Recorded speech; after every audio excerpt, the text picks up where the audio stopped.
नमस्कारम। आज हम एक अनोखी यात्रा पर निकल रहे हैं, वैकुंठ की ओर, जो केवल एक पौराणिक कथा नहीं बल्कि चेतना के 7 स्तरों की खोज है। यह मार्ग 7 लोकों से होकर गुजरता है, जो अस्तित्व के अलग अलग आयाम हैं। हम जानेंगे कि ये लोक क्या हैं और इनका हमारे जीवन से क्या संबंध है।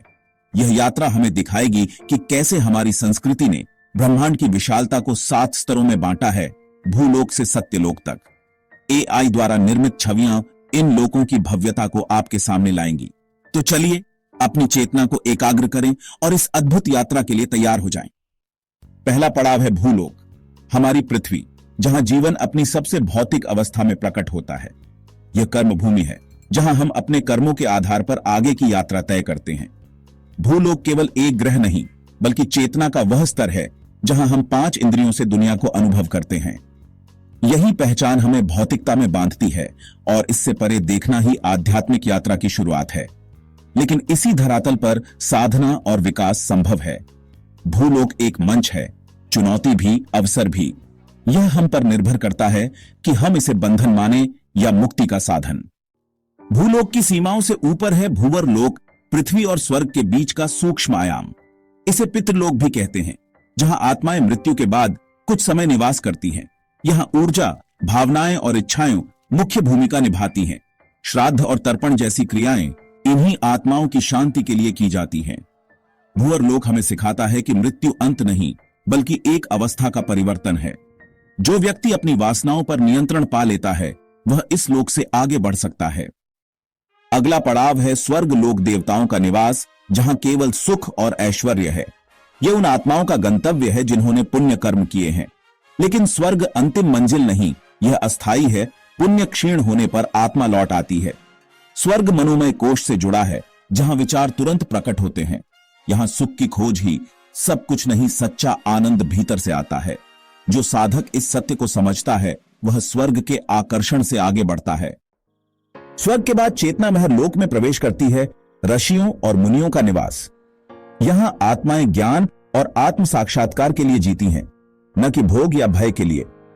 यह संतुलन और गहन शांति का स्थान है, जहां द्वंद्वों से ऊपर उठकर आत्मा साक्षी भाव में स्थित होती है। सप्तर्षि यहीं से ब्रह्मांड का मार्गदर्शन करते हैं। महरलोक विज्ञानमय कोश से जुड़ा है, यहां बुद्धि स्थिर हो जाती है। यह पड़ाव साधक को और गहरे रहस्यों की ओर ले जाता है। महरलोक से ऊपर है जनलोक, सृजन का लोक, जहां ब्रह्मज्ञानी आत्माएं निवास करती हैं। यहां मैं का भाव विलीन हो जाता है, केवल हम का भाव शेष रहता है। आत्माएं व्यक्तिगत इच्छाओं से मुक्त होकर सृष्टि के कल्याण में लगी रहती हैं। वे समय और स्थान की सीमाओं से परे होती हैं। जनलोक आनंदमय कोश की शुरुआत है। आनंद स्वयं के अस्तित्व से उपजता है। यहां आत्मा ब्रह्मांडीय चेतना का हिस्सा बन जाती है। जनलोक के बाद आता है तपलोक, गहन तपस्या और वैराग्य का क्षेत्र। यहां आत्माएं सृष्टि के चक्र से पूरी तरह विरक्त हो जाती हैं। वे केवल शुद्ध चेतना के रूप में अस्तित्व में रहती हैं। प्रकृति के सभी तत्वों पर विजय प्राप्त कर चुकी होती है। समय यहां लगभग रुक जाता है। साधक और साधना एक हो जाते हैं। यह पूर्ण वैराग्य और परमानंद की अवस्था है। बाहरी दुनिया का कोई आकर्षण शेष नहीं रहता, केवल आत्म आनंद।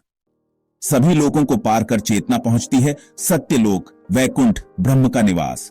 यहां कोई द्वंद्व, कोई समय, कोई विभाजन नहीं, केवल एक अखंड अनंत चेतना है। सत्यलोक में पहुंचना ही मोक्ष है। आत्मा अपने स्रोत में विलीन हो जाती है। यहां पुनर्जन्म का चक्र समाप्त हो जाता है। वैकुंठ कोई भौगोलिक स्थान नहीं, बल्कि चेतना की सर्वोच्च अवस्था है। यह यात्रा हमारे भीतर की है, अन्नमय कोश से आनंदमय कोश तक।